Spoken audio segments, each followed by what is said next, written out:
So on to serotonin.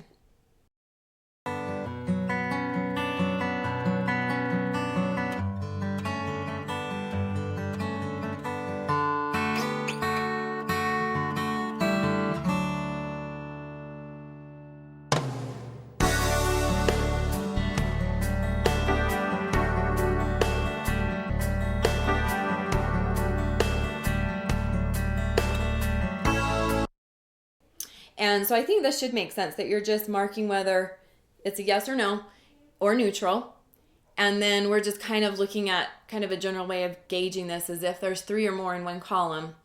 Then at the bottom, you just kind of circle where you think you're at there. So serotonin, so we had, okay, so norepinephrine was the upper, GABA was the downer, and serotonin is kind of the in the middle chemical, I guess I'd call it. The centered one. So when people have a good level of serotonin, they're not really up and they're not really down. They're just sort of in this nice groove in the center of things. So it really is the balanced chemical. And it shows up when someone's low in serotonin, they tend to crave carbohydrates and comfort foods. And so those are things that stimulate the serotonin to release. And a lot of this happens in the gut. There's most of that serotonin is produced in the digestive tract. And so the carbohydrates and comfort foods are tied to that digestive process. And you can also be low in serotonin and take antidepressants. And so if they respond well to antidepressants, that's a good sign that they are low in serotonin. Just for information, antidepressants that are commonly used now are SSRIs, and that stands for selective serotonin reuptake inhibitor. So what that's doing in the brain is it's preventing chemicals from being recycled back into the cell. So one cell will send it out, and then it'll hang out in the synapse, and that's where you experience the chemistry. And then it'll get picked up by the next cell. And so if there's excess chemicals in the synapse, you have a high, or you have this sense of plenty. But when there's not any excess chemicals in the synapse, sometimes you feel like a lack. There's a lack of those. And so serotonin is typically, if there's too much, for the next cell to pick it up, it'll go back and recycle back into the previous cell. But what the reuptake inhibitor does is it prevents that reuptake. It prevents it from being recycled back. So it hangs out in the synapse longer. So it doesn't give you more serotonin. And so sometimes what I'll suggest to people is that they try taking 5-HTP. 5-HTP is the metabolite of serotonin. So it stands for 5-hydroxytryptophan. And it's basically the building block for serotonin. And it gives you more of the serotonin. So when you have the building blocks for it, you may not have to worry about whether or not you're going to have more of it, I guess, to work with. So back to the list, I am moody and overwhelmed much of the time. So that's the sense when someone's low in serotonin, usually they're feeling mood swings and really overwhelmed. So that feeling of overwhelmed is, I've seen, very connected to serotonin. More so than just anxiety. It's a little different than anxiety. So usually that's part of that process. And then C, I wish I felt more stable and balanced. So just like we talked about, this is the balanced chemical and could be the key in finding that. So if you're low, then if you're high in serotonin, or if you have a little too much, what you'll see is contentment, a lot of contentment. And so a person could just sit around, do idle activities, watch TV, read, socialize. That looks a little different than too much GABA, because what I see in this is there's a lot more activity going on with the serotonin than with, someone who's just really high in GABA and does nothing. But it's not task oriented necessarily. It's not high energy things. It's just kind of sitting around. So this term couch potato, I think it's funny because I got a book called Potatoes, Not Prozac, and the chemistry in, or the amino acids in potatoes actually support serotonin. So I think that's so funny that we've gotten that term couch potato, and it totally fits this. So yeah, serotonin and potatoes go together. So I just think that's funny. Carrying extra pounds is part of that, because if you look at somebody who's really idle, just kind of sits around a lot, and they tend to munch on things, tend to have trouble losing weight, and it just kind of accumulates. And then easygoing personalities fit with this too. They're usually pleasant. And so when you have a lot of serotonin, you're quite pleasant and you're just easygoing, kind of unaffected by things. And so they're great personalities to be around. They're good team players. And so if you look at the function, people who have higher levels of serotonin, have that personality, are great on a team because they're right there ready to help out, but they're not the leaders. You don't want to ask them to be a leader because that's just not in their nature. So there's the serotonin characteristics. And so you want to look at where you're at with that. And then we'll go on to beta-endorphins.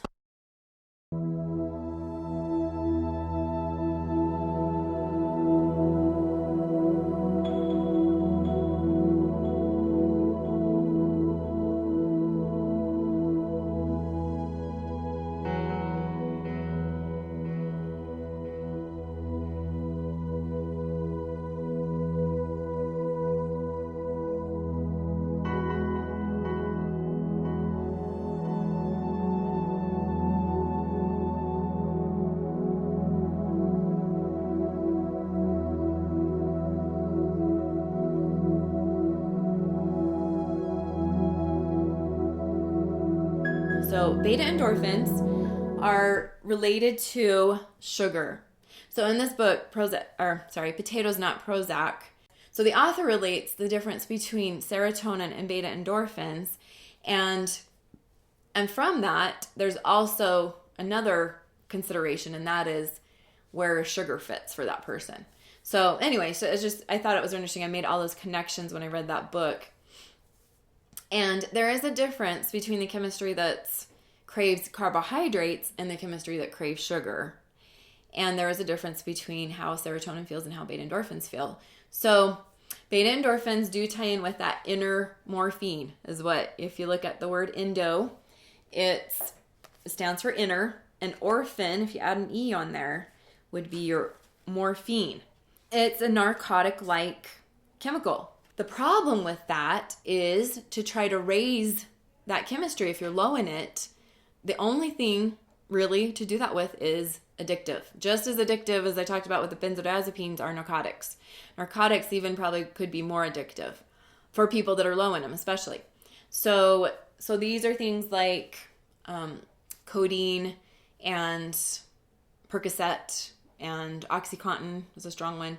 It also can run all the way to heroin. And it's really scary how people who start on some of these prescribed pain relievers I've seen a lot of cases where people end up going out to get illegal narcotics just because they develop that tolerance and it's so addictive. But here's the crazy thing is that most of us are using a narcotic every day, and it's in the form of sugar. And if you've ever tried to go off of sugar completely, you experience withdrawals.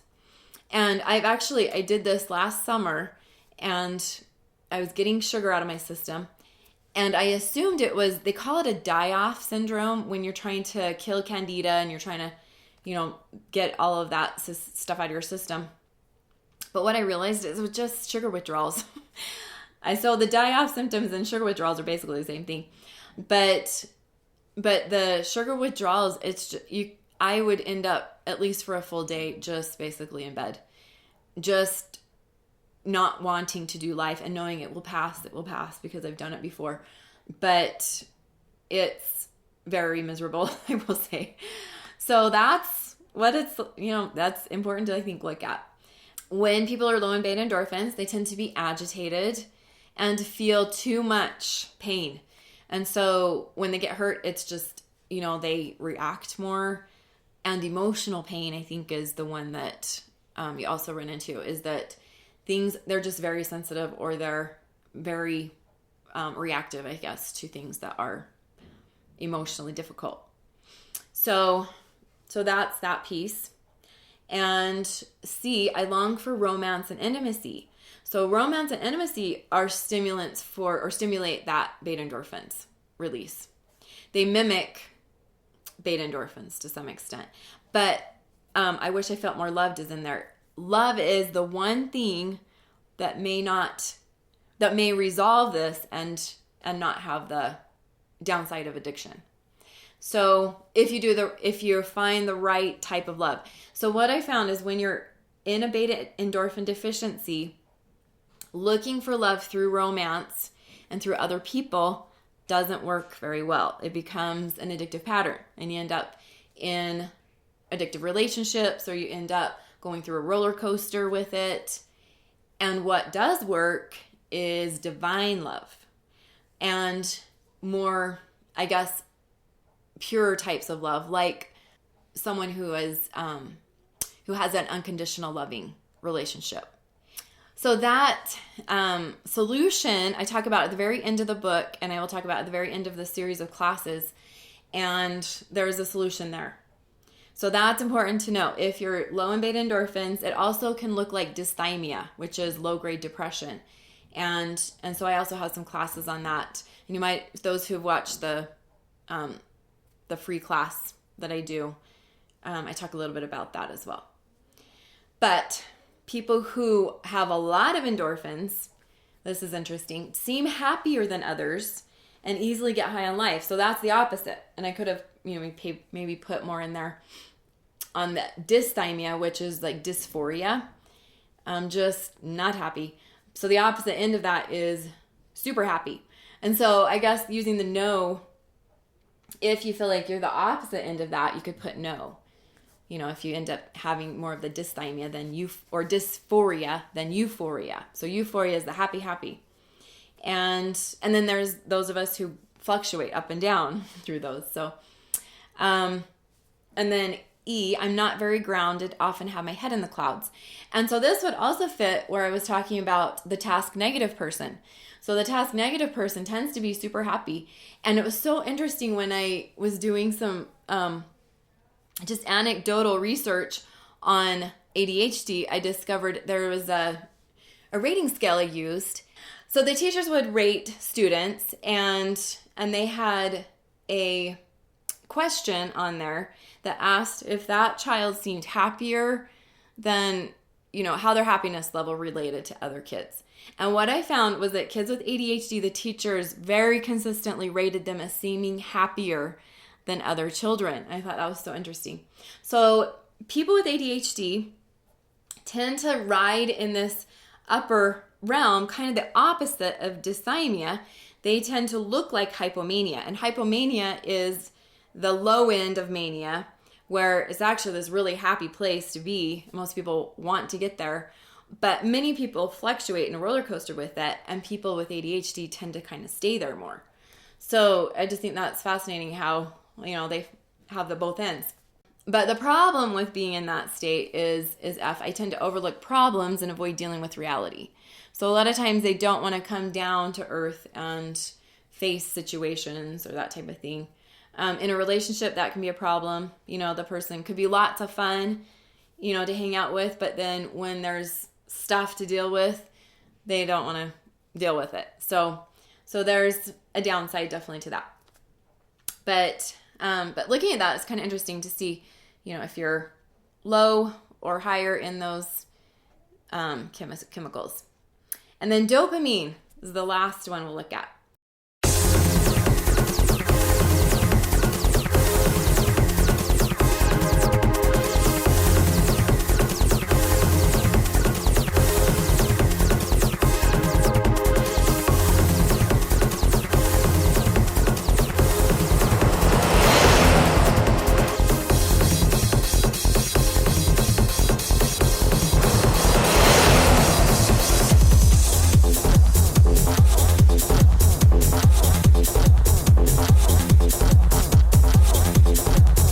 So dopamine is a mix between what I found norepinephrine and endorphins.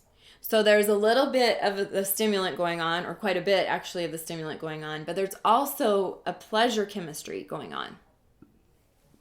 So what I found is that people who are low in it will crave things that combine the two. Chocolate is actually a combination of endorphins and norepinephrine. It's a stimulant, and it's got the sugar in there too. So it's got, a little bit of the caffeine type stimulant in there, and it's got the sugar in there blended. So they're kind of a mix of the two. And cocaine is another chemical that combines a stimulant with a narcotic in the same package. So those tend to raise dopamine levels. But so do rushes of pleasure. So anything that's stimulating and tends to be pleasurable will be addictive. So sex is one of those things that could fit in there. And shopping even, like going, there's a lot of things actually that release dopamine. So anything that's really kind of like stimulating and pleasure oriented. And then B, I struggle with depression and boredom. So people who are low in dopamine tend to really, really despise boredom. They're miserable in their boredom and want, the dopamine's the opposite that stimulates it, that gives them that relief. And then with C, I wish I were happier. I wish I could escape reality. That could be someone who's low in dopamine as well. So other things that happen when people are low in dopamine, they tend to look a little bit like the person who's high in GABA. So they may be really low energy. And so looking back at that one, if the person had some of these that were yeses, you might correlate that a little bit with the dopamine to see if those are opposites as well. But too much dopamine, this is what's interesting, is people can have a certain stimulation of dopamine and it's just like a little burst and then it goes away. But there are some cases where people's dopamine levels stay high, and if that happens, we have some interesting things. So pretty bizarre thoughts and ideas. So they've actually found that people who are high in dopamine, a lot of times that's correlated with schizophrenia. So people who look really crazy, so to speak, a lot of times their dopamine doesn't come down. And it may not be full-blown schizophrenia. It could just be a little bizarre, a little eccentric, a little kind of out there with their ideas. And so that could be a high dopamine situation. It's hard to be inside my own skin at times. Sometimes when people have too much of that dopamine, it feels intense and like you just want to get away and you can't. And so a lot of times people will go into a real high energy pattern just to run from their own discomfort, I guess. And they might literally, have a lot of exercising or something like that just to try to cope. And then F, I have a tendency to flip out and lose it.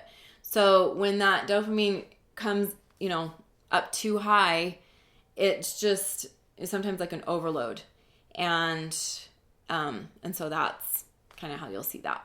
So this is an extreme chemical. And so it's going to be, even more extreme than just norepinephrine.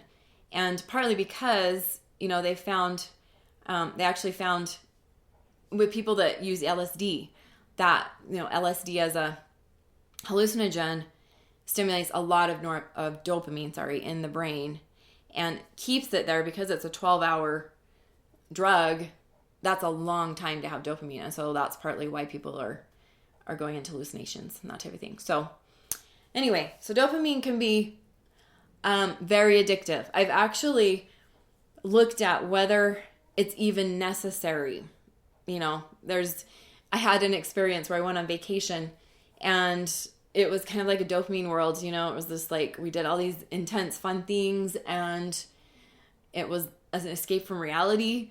And then the idea of coming back home and facing reality was not pleasant. And so, I look at sometimes you just want to stay in reality and deal with boredom, which is really the best thing you can do is study meditation and mindfulness training and just be present in your situation. And I found that more I do that, the more I like my life. I don't need dopamine. I'm just content with the present moment and reality is fine. I don't need to escape it. So there's some solutions in just, I always say mindfulness training, and I will talk more about that in some of the classes that talk about solutions for these chemicals. So this class is mainly just looking at where you're at, what's high, what's low. And then going forward, we look at, now that we know that, what do we do? What are the solutions? Natural solutions that are not potentially, as addictive or that could throw off brain chemistry further. So I look forward to continuing with that.